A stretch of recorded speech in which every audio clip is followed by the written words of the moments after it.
Good evening. Welcome to Talking Politics. I'm your host this evening, Mia Scanga. And tonight, the show is going to be about homelessness in Hudson County. We're in the Jersey City Armory on Montgomery Street, and today the county is having a point-in-time count of the homeless here in Hudson County. And with me, I have Jacob DeLemos, who is the Program Director for Housing Assistance for the county. Thanks for being on our show. No, thank you for sharing with us in this great event. Appreciate it. Oh, you're welcome. So, Jacob, why don't you tell us a little bit about the event and how it works? Sure. What we had happen today was our Project Homeless Connect event, which is part of our initiative of counting the homeless. This is our first year in doing the Project Homeless Connect event. Annually, we do a point-in-time count where we go to unsheltered site locations as well as emergency shelters. This year, what we decided to do was organize a huge event like this, bring out some providers to provide services to our homeless clients so that they not only will be counted, but also as well as get the much needed services that they may need. All right. So how many providers, we're here towards the end of the day, how many providers did you have today? I'm proud to say that we had about 40 providers here providing services, counseling, medical, housing, counseling, and just an array of services. That's great. Now, how long has this count been going on? How many years? It's been going on about 6 years. I've been part of it for the last 3, and the numbers have been pretty consistent. Have been about 3,000 homeless that we've counted during our point-in-time count. All right. Okay. So you had volunteers go out this morning. Is that how it worked? Yes, actually, for the first time, we've had some students from St. Peter's College go out with a professor from the college, who took the students out to different locations on the east and west side of Jersey City. All right. And what about the other county? I mean, the other towns? You had other volunteers go out, or? We're going to have the volunteers go out this evening for the evening count throughout the county. What we did was we concentrated our efforts here at Project Homeless Connect and invited the homeless here to this event. Oh, okay. And you mentioned this morning you had quite a few people here. Yes. Right. Okay. Homeless who came in and were able to find out about the social services that are available to Sure. them? You know, I think when we gather together through our continuum of care meetings, an important piece is trying to inform all of the homeless clients of all the services that are out there. And it's important that they know that they have these services that they can utilize and take advantage of. Great. Now, I remember reading in the paper a couple of months back about the county exec's initiative to eliminate homelessness in Hudson County in 10 years. How does that work? Because to me, it looks like the affordable housing stock is diminishing and being replaced by luxury housing. You know, we're using as a matter of fact, that is the 10-year plan to end chronic homeless. That's a national initiative that the county as well as the city of Jersey City through the continuum of care is embarking on. The 10-year plan is a picture of where we're going to definitely find funding to produce affordable housing, produce housing for our homeless clients. We are buying into the housing first model so that we can move our homeless clients from the emergency shelters and our transitional housing directly into housing. Now, is it a difficult thing to do to produce housing? Yes, but I'm proud to say that we're going to be producing 8 SRO units in the city of Union City, which is permanent housing, through our continuum of care. We're also producing shelter plus care vouchers, which is sort of like a scattered site housing or Section 8 for our homeless. So building new, yes, is difficult, but we can also use the existing housing that we have now. Oh, okay. And get Section 8 vouchers for these people? It's pretty much like Section 8. The correct terminology is shelter plus care vouchers. Oh, okay. And it's directly for our homeless clients. Oh, all right. It just seems that HUD is cutting back dramatically. I mean, it was just in the paper recently, Marie Mayo had to lay off like 67 employees for the Housing Authority because they keep cutting her budget by millions of dollars a year. Yeah, we also felt it through our office, through our community development office. But I think that it's important that we not complain about it. We leave it to our legislators to lobby for us, but do what we have and try the best we can to provide the services that we can to our homeless clients, not just the social services, but the housing aspect as well. All right, wonderful, wonderful. Okay, terrific. Well, next I'm going to be meeting with Henrietta Johnson. Yes, Yes. Henrietta Johnson. She Right. runs a wonderful program, the MASH program. She provides social services to the homeless in Jersey City as well as the county. All right. Well, good luck with the 10-year program. With me, I have Henrietta Johnson, who is the director of MASH, which provides medical services for the homeless. Thanks for being on our program. Well, thank you for having me. Now, what does MASH stand for? MASH stands for Medical and Social Services for the Homeless. All right. And what kind of how does it work? Well, it's just what the name is. We provide medical and social services, which consist of mental health services, primary medical care for our HIV and AIDS patients, our regular homeless people. We also have mental health services, and we do comprehensive case management. We have a 24-week outpatient program. We outreach in the street where the homeless people live and congregate. We meet them on their turf. And I think that's why we have been so successful with seeing so many homeless people. Last year alone, we saw 10,949 duplicated kinds and 5,000 and some unduplicated. So that Which means, okay, just to clarify, 5,000 and some individuals, and some of them came more than 2, 3, 4 times. 5,000. Right. 5,000 is one-time visit. Right. 10,949 was visits. total visits for the year. Oh, okay, fine. And where are you located? Our office is located at 953 Garfield Avenue, right at Union Street in Jersey City. Oh, all right, fine. And how large of an organization do you have? How many people work there? At the present time, we have 14 people that include nurse practitioners, nurses, doctors, psychiatrists, medical doctors. We have social workers, case managers, and we have outreach workers. Okay, fine. And how long, where do you get your funding from? We get funding from the city of Jersey City, from the county, and from the state. Approximately, what's your budget size? It's pretty close to $1 million. $1 million, right. And how long have you guys been around? How long has this program been available? Our program been in existence since 1988. 1988. Oh, okay. Well, you know what's kind of interesting is Jacob just said that they count about 3,000 homeless on a day like today. That's like been their approximate number, but you've had like 5,000 individuals. So, and do you have women, men, and children, or just adults? We deal with specifically men and female adults. Adults only. Yes. Okay, but you've had like over 5,000, so Right. you must also have like working poor in addition to homeless. Well, anybody that's Doesn't have insurance. insurance, people that do not have a lease in their name is considered homeless. Right. So we also deal with DIFAs. We deal with parole, probation. And those are the people we serve also, because once they come out of jail, they have no home, they are in shelters, and we still see that population also. Okay. Well, thank you so much for chatting with us. Thank you. You're quite welcome. Thank you.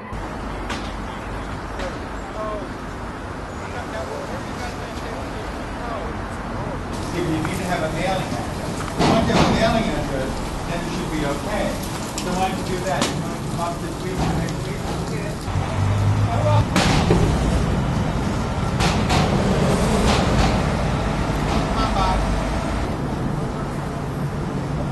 Osvaldo. Osvaldo. ¿Cuál es su nombre, señora? Lucy. Lucy and Osvaldo. Lucy and Osvaldo. Okay. Now, you're going to have to be the interpreter, right? Gotcha. Okay. So, okay. She speaks some English, right, Lucy? Yes, un poquito. Oh, poquito. Okay. ¿De qué perfect. país, señora? Yo soy de Perú, de Lima. Oh, ¿Es en Lima. Perú? Ok, good, está bien. Wow. ¿Cuántos tiempo tú tienes aquí en los Estados Unidos? Oh, okay. 13, 15. 15, 15. 15 años? She's been in the United States for 15 years. 15 years? 15 years. How long has she lived here? ¿Cuántos tiempo 15 años. in Union City? Union City, how many Sí, years? Union City. ¿Cuántos años? 15 años. 15 years. 15 years? 15 years. Oh, okay. How about here? Okay.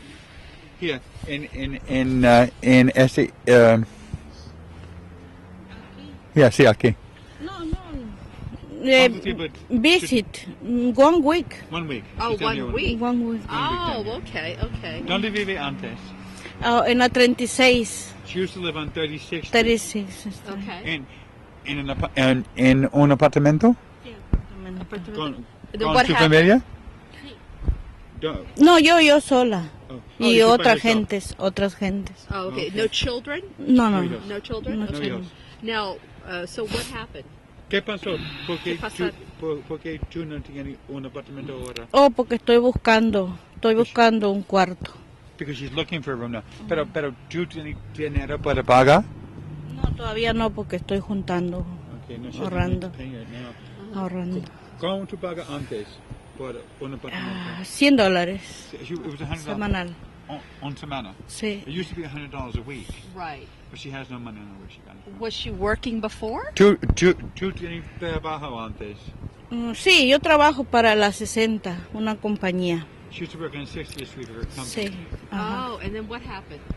¿Qué pasó? Es que a veces no hay trabajo y a veces sí hay. They tell her times there's no work. She Me probably dijo worked for que, temp agency. que venga mañana. Okay, and they tell her to come every morning. Sí. Probably a temporary agency. Ajá. Ese trabajo es temporero. ¿sí? Temporal, Yeah, she's sí. working temp agency. Temporal. Would come to work one day, be out the next. You know, that Sí. kind of stuff. And she couldn't. That happens. That's a very common problem. Right. What happens is when you're paying $100 a week, and you work for minimum wage, and you only work maybe 2 days, she can't pay the rent, and they have no real protection. So what happens is they end up getting evicted, and then they end up down here on the street. Now, did she have she's been doing that for 15 years, or did she have a permanent job before that got exported or something like that? ¿Dónde trabajó antes?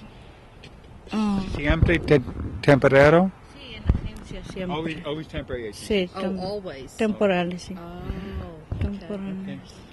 Okay. And what about him? Y tú, Osvaldo, ¿tú tienes trabajo ahora? No, ¿Por qué no? no hay. He doesn't have it, I know.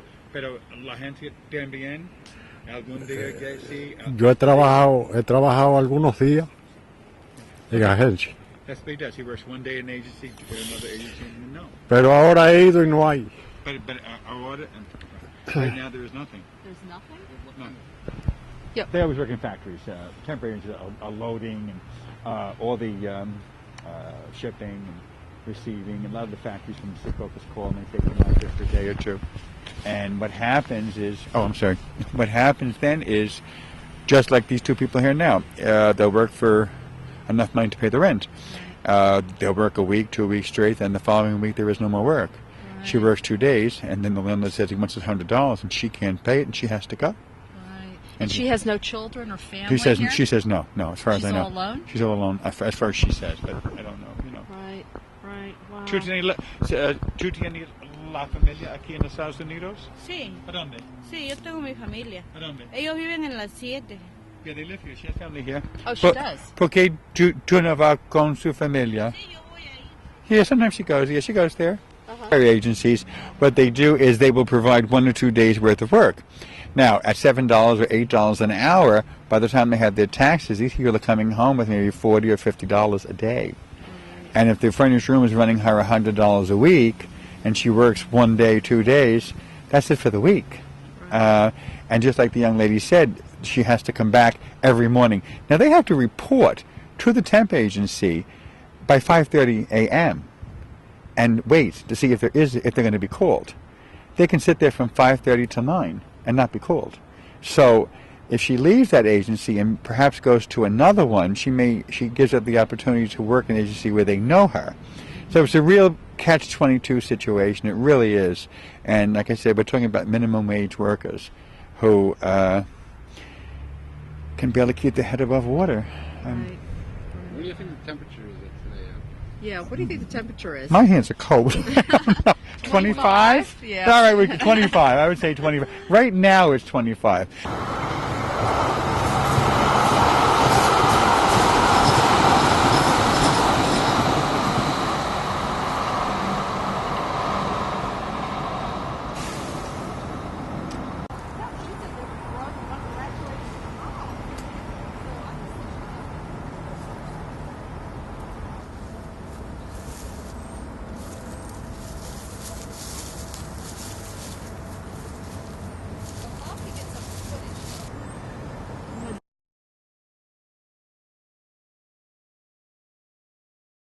I have Matt Kamen here, who is the Executive Director of PERC. Thanks for being on our show. Thank you for having us. You're quite welcome. So, Matt, tell us a little bit about this shelter, which is one of 3 private shelters in Hudson County, correct? Sure. Right. We are one of 3 emergency shelters in Hudson County, and there is an aggregate of 150 beds in the county. Well, we, as of November, just opened up the only emergency family shelter in the county. So while we have 150 beds for adults, and you can see it because we're in our dorm right now, we also have the only emergency family shelter in the county, which I'm very proud to say. And basically what an emergency shelter means is that if you have nowhere to go tonight, then you can come here and we'll give you a bed, we'll give you food, we'll give you showers, we'll give you food and counseling. Right. Now, 150 beds, and that's spread out between St. Lucy's, PERC, and the Hoboken shelter, right? Correct. Okay. And then when I spoke with Jacob earlier today, he said that the homeless count comes in around 3,000 and change every year. That's not enough beds for 3,000 people. No, we're not even close. We're not even close. It is... Right now, the United States government, through HUD, is trying to put people into permanent housing. So our major focus right now is to try and find permanent housing. What you have is you have a chronic homeless population on the streets. And that population is what we're trying to get into their own apartment. Once we get them into their own apartment, then we could focus more on this emergency situation and focus more of our attention on families, on kids, and on single adults who are not chronically homeless. Okay. So you said you have 150 beds here. How is that? Is it mostly men, women, children? What we have in Hudson County is in the 3 shelters that we just named, we have 150 beds. Okay. How many do you have here? What we have is we have 40 beds. 40. Okay. 150. Right. And we have basically men and women in this shelter. I don't know if you can pan around, but in this section are our men, and in this section are women. It would be great for us if we could have a female dorm. We don't have the funds, we don't have the resources available to have a female dorm. So our female beds are limited. Right, I can see that. What do you have, like 4 beds? We've got 4 beds for women. We could always expand, but the problem is that most women, when they come here, they have kids, and since we don't allow kids in here, we can't accommodate them. Right. However, now that we have our family shelter, we can take kids. Okay, and that where is is that? the most exciting news that I can give you. It is actually right outside. We have a building, we have a thrift shop, so if anybody's watching and you want to go shopping at a thrift shop, that's my plug. And right above it is our family shelter. All right. Okay. What's the exact address of the thrift shop? Good question. For all of you watching at home, 113 37th Street, and that is between Park and Palisades here in Hudson County. In Union I'm sorry, in Union City. Yes, Union City. Okay. Now, where do you get your funding since you're private? We get our funding all over. Government, foundation, people at home watching. We go to businesses, we have events. You know, anything that we could possibly do to raise money, we will do. Our thrift shop. So again, we're trying to get people into our thrift shop. Really, anything we can do that we can raise money. All right. So how many people, with 40 beds, how many people do you have on staff? I have a staff of about 16 right now, because if you think about it, our clients, one of the things that people at home don't know is that our clients are actually working. The majority of our clients are working during the day, and they're what we call the working poor. So in this state, you have to make $15 an hour to afford a 1-bedroom apartment. If you're making $7 an hour, and that's above minimum wage, you cannot cut it. No. There is nowhere, no city in this country where making minimum wage you can afford a 1-bedroom apartment. That's a fact. So the majority of our clients are actually working, and they are out during the day working. So my staff comes in the evening, and we're working with them in the evening doing casework, feeding them, and then doing counseling. And then basically I have overnight men in the evening just to make sure that everything's okay in the evening. And then during the day, my staff for the shelter is not here. Okay. Now, most people, when they think of the homeless and what they read is that most of the clients either have a drug addiction or an alcohol addiction, and that's why they're on the streets. Would you agree with that? Or a mental health issue? You know, it's a very tough question. Or do you think of it as more economics? I think it's a combination of everything. Okay. There are definitely people here who are mentally disabled. Mm-hmm. There are people here who are addicted to drugs and alcohol. Mm-hmm. There are people here who are working and just can't cut it. There are people here whose families have thrown them out. All different kinds of reasons why people are here. And I cannot give an actual explanation of why somebody becomes homeless.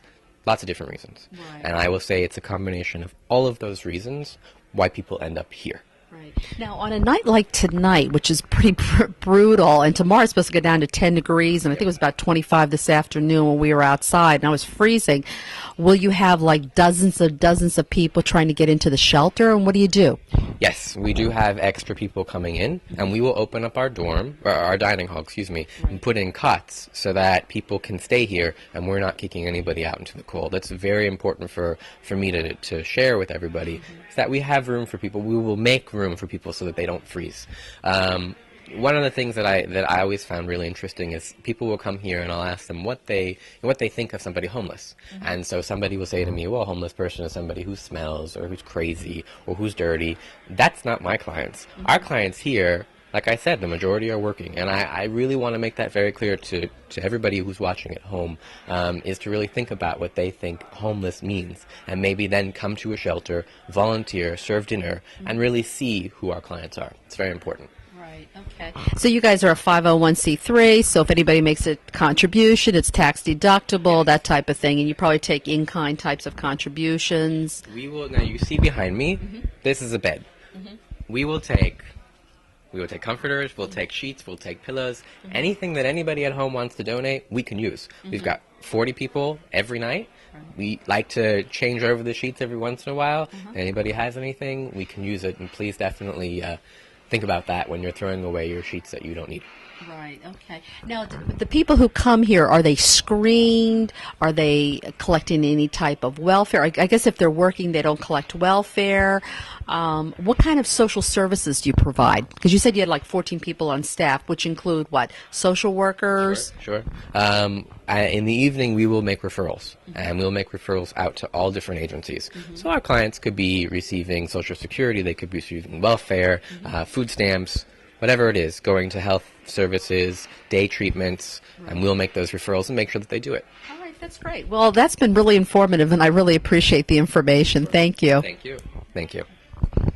I have Tom Harrigan, who's been with the shelter here at Perk for about 12 years or so. Okay. So, Tom, explain to me, because Matt gave us a general idea, like when you get a new client that shows up at the door, what's the procedure? Well, the first question is when the client comes in, we'll usually ask him or her where they're coming from. Why are they homeless? That could be a wide variety of reasons. At that point, we'll sit the client down and we'll write a quick assessment. We'll offer him or her a bed. At that point, we will also make a medical referral. We will give a referral to the MASH unit at Jersey City Medical Center. All clients are required to have a PPD done within a week. That's mandatory. What's a PPD? A test for tuberculosis. Tuberculosis. A tuberculosis test. What happens then is when they're sent down to the MASH unit, we also write down to have a medical eval, because most people who live on the streets have not been examined by a doctor in God knows how long. So what will happen is we will give them a referral for the tuberculosis test along with a medical referral. They go down to the MASH unit in Jersey City, and they're interviewed by a nurse or a nurse practitioner who then will determine what services the client may need.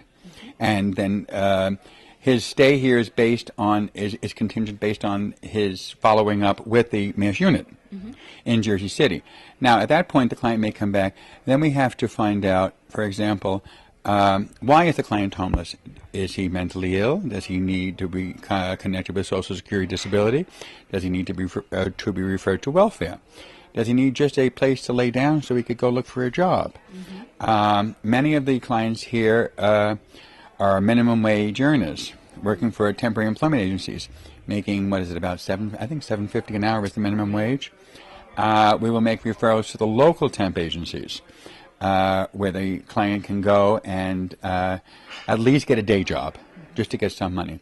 The problem is here right now in this particular area, even earning a little bit above minimum wage doesn't afford him the luxury of getting a room. The furnished room in this particular area, the average rent for a room is about $150 a week. So it's really a problem. It really has been, and it's growing. Yeah, it's getting growing. worse. It's getting worse. It's absolutely gotten worse in the last 10 years. Right. Now, you had mentioned to me a little bit earlier about a lot of times when a person's released from jail, they release them on Friday afternoon, and they show up with no money at your doorstep. No identification? That's another problem that we have. Many of our clients who are living on the street come here. They have no Social Security card. They have no form of identification. That's another referral. That's very important. They have to get a Social Security card. They have to get a birth certificate. They have to get a county ID. All of this takes time. Right. You know, we will send them down to the Social Security office. That takes at least a week before they get a duplicate card. We have to try and get a birth certificate. It depends on where they were born. We have to write for it or pay for it. Clients have no visible means of income, so therefore that's a problem. To apply for any entitlements, he or she must have identification. So that can throw us back 2 or 3 weeks with one client as far as getting him any type of benefit or getting him any type of employment. Now, how long can a client stay? That's based on the client. We start off at 30-day intervals. Again, if a client's coming in without any ID, without any clothing, without any money, 2 or 3 weeks is shot just getting his ID. And then we have to get him to work. And again, like I said, working for a temp agency, he or she is only earning $7.50, $8 an hour. So we've extended the stay. He'll be extended monthly. His case will be reviewed. At that time, we will make a decision. If he or she is complying with all the rules and regulations and referrals, we'll extend his stay as long as necessary. Right. Well, it's definitely been very informative and certainly a little bit different than what most of us think of homelessness here in Hudson County, and I really appreciate everybody's time in terms of telling us about it in our audience. Right. Thank you for coming. Thank you. And I hope everybody tunes in and tells their friends and neighbors about our show. Good night.